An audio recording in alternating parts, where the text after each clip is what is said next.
रावण सेना और हनुमान जी की सेना, श्री रामचंद्र जी की सेना दोनों आमने सामने है।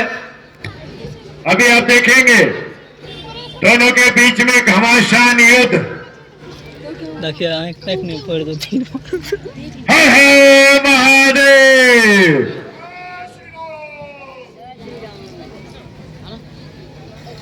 जय श्री राम।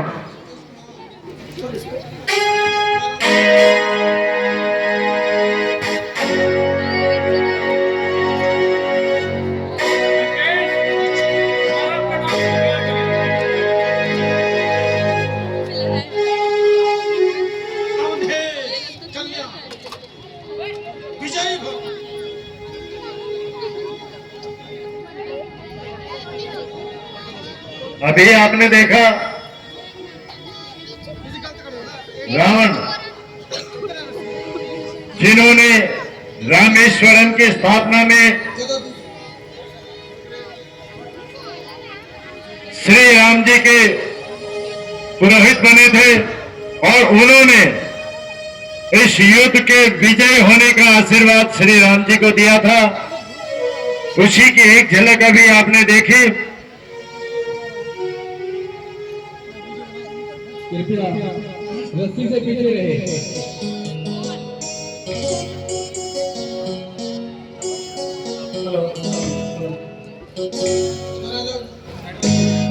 मेरे पीछे रहो।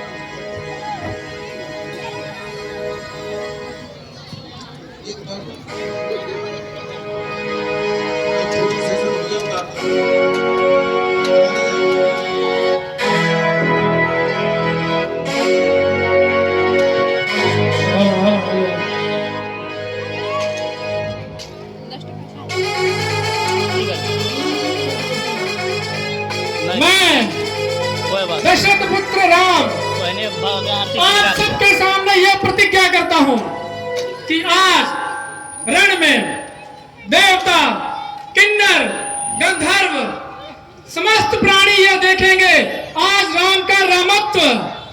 जब तक यह पृथ्वी रहेगी समस्त जीव जंतु रहेंगे।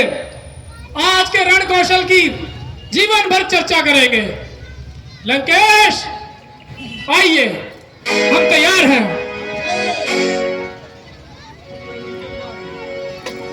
अवधेश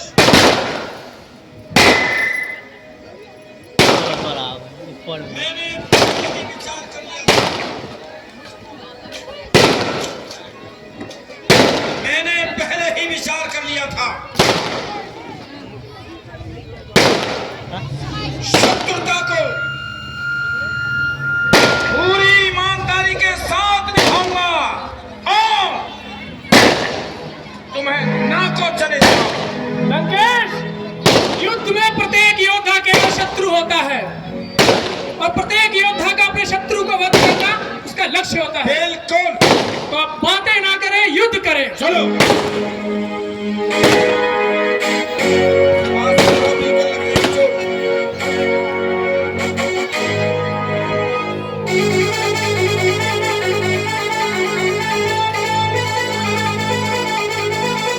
सभी श्रोतालु कृपया दूर रहें। अब राम और रावण की सेना के बीच में भयंकर युद्ध शुरू हो चुका है। ये ना हो किसी को कोई चोट न जाए, इसलिए सुरक्षा का ध्यान रखें। जय श्री राम। हर हर महादेव।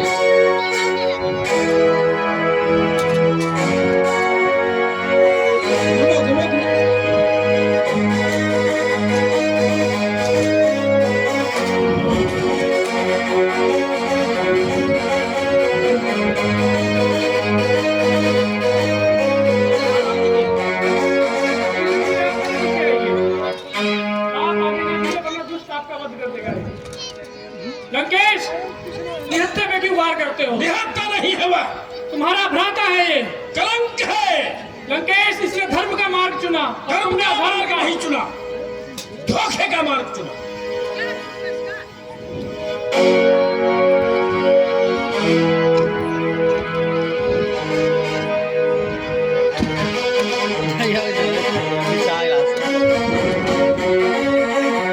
लंकेश, हम आपको पुनः कहते हैं, यदि तुम हमारी शरण में आ जाओ तो हम तुम्हें अच्छा क्षमा कर भाग देंगे, लेना का निकल के जाओ। तुम्हें जीवन दान दे देंगे। छुआना का है। हम नहीं चाहते ठीक है। कि आपका अनिष्ट हो। अभी अभी शत्रु की बात कर रही थी और अब क्षमा करने की बात करने लगी। तुम होते कौन हो क्षमा करने वाले? युद्ध में केवल शत्रु होता है। युद्ध करो, युद्ध। जैसी तुम्हारी इच्छा लंकेश, आइए।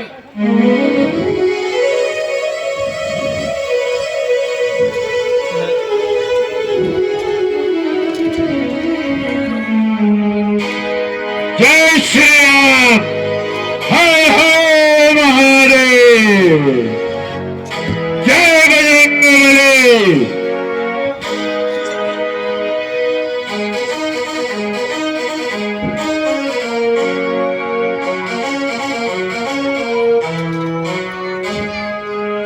लंकेश, तुम जैसा दुराचारी, तुम जैसा दुष्ट, तुम्हारा तो आज वध निश्चित है। मैं बाद में बताऊंगा तुम्हें। पहले युद्ध, युद्ध, युद्ध। चलो फिर, भीषण जी, आप पीछे रहिए।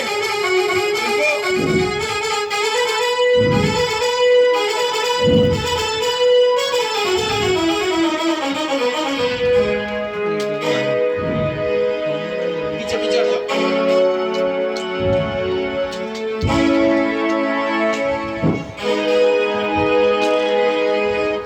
ये नाम, कहिए विभीषण जी। ये मेरे भ्राता है। इनकी नाभि में एक बार तभी इनके प्राण निकलेंगे। बाण नाभि में लगा। विभीषण, जैसा विभीषण! यदि मेरे सामने आया, अब तक मैं भाई जान करके तुझे छोड़ दूं। अब मेरे सामने आएगा तो तेरा वध कर दूंगा। आह!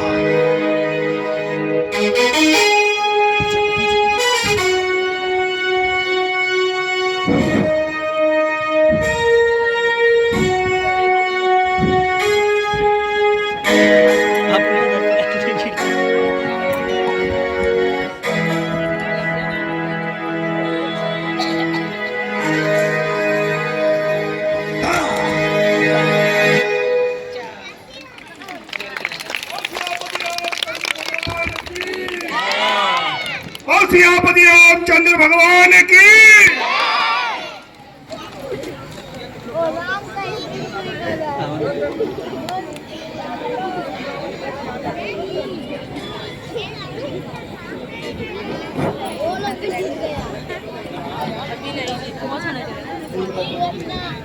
लक्ष्मण, ये बात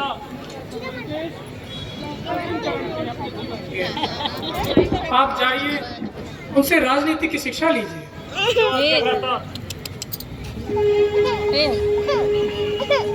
ठीक है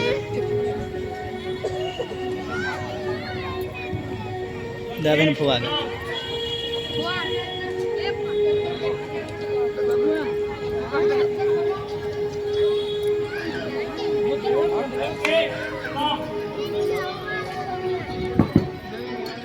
लंकेश प्रणाम।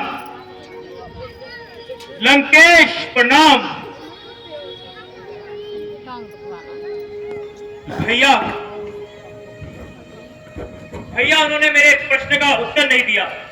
लक्ष्मण, जब हम शिक्षा लेने जाते हैं तो गुरु के चरणों के पास जाते हैं। आप उनके चरण के पास जाइए, फिर उन्हें पुनः कहिए। जो आज्ञा भ्राता। लंकेश प्रणाम।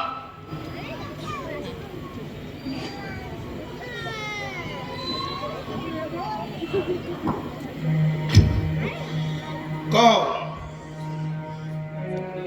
मैं लक्ष्मण। लक्ष्मण, मैंने पहले ही आशीर्वाद दे दिया था। कल्याण हो। अब क्यों आए? मैं आपसे शिक्षा ग्रहण करने आया हूँ। कैसी शिक्षा? राजनीति की शिक्षा ग्रहण करने आया हूँ। अरे तुम सेवक हो, तुम सेवक हो, तुम्हें राजनीति से क्या लेना?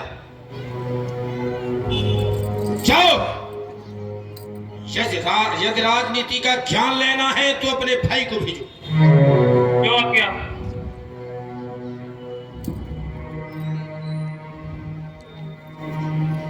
भ्राता, भ्राता प्रणाम।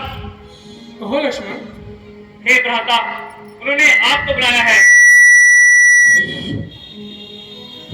चलो लक्ष्मण। लंकेश प्रणाम। कल्याण हो उर्धीश। कहिए। लंकेश, हम चाहते हैं आप लक्ष्मण को शिक्षा दीजिए। कैसी शिक्षा? राजनीति। राजनीति? अथवा आप जैसा उचित समझे। इसका अर्थ यह है कि आप मुझे श्रेष्ठ मानते हो। अवश्य लंकेश। लाओ, फिर ये धनुष बाण मुझे दे दो दोनों भाई। लक्ष्मण।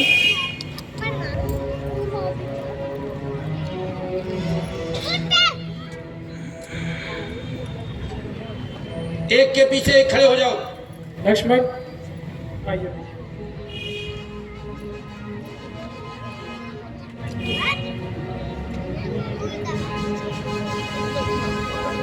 सावधान। लंकेश, ये क्या कर रहे हैं आप? मैं तुम्हारा बात करूंगा।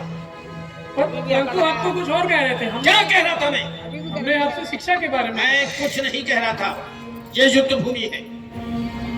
युद्ध भूमि में केवल शत्रु होते हैं और तुमने मुझे परास्त किया है। अंतिम अवसर में क्यों छोड़ूं? लंकेश, ये छल है। आप छल कर रहे हैं। हमने आप पर भरोसा किया है। युद्ध में केवल जीतना लक्ष्य होता है अवधेश। कोई छल नहीं होता, केवल बल और विजय होता है।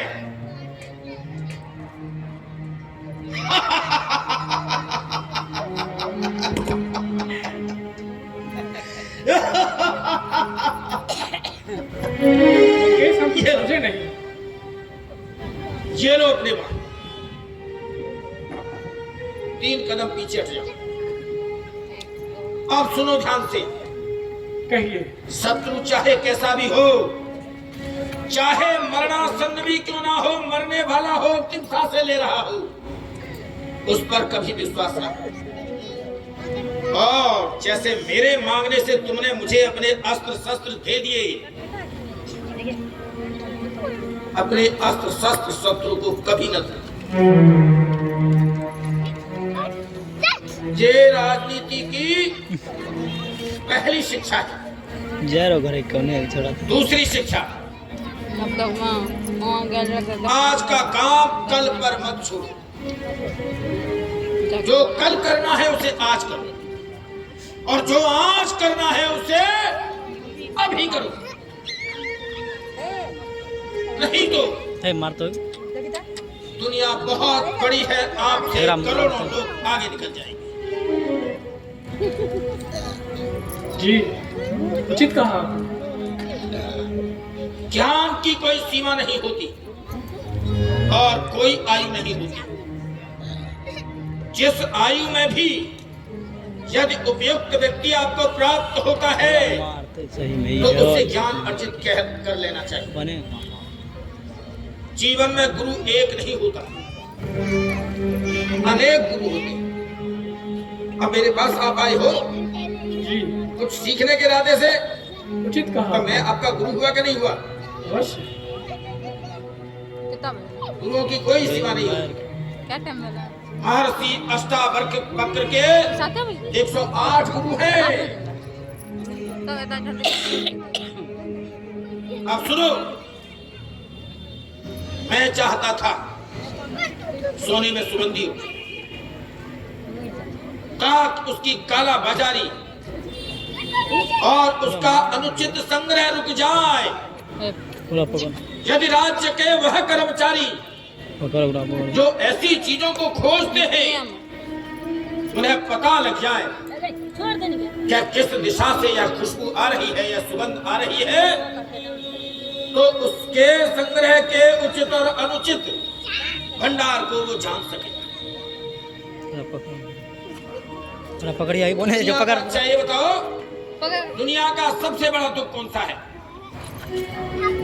हम कुछ समझे नहीं राकेश। पिता के कंधों पर पुत्र की अर्थी। इससे बड़ा दुख दुनिया में कोई नहीं। जो पिता अपने युवा पुत्र की अर्थी को कंधा देता है, उस पिता से पूछो कि उसका दुख क्या है। मैं चाहता था कि पिता के आगे पुत्र की मृत्यु ना हो, चाहता तो कर देता। काल मेरे शयन कक्ष में मेरे पलंग की रक्षा करता था, मेरे पलंग के पावे से बंधा था।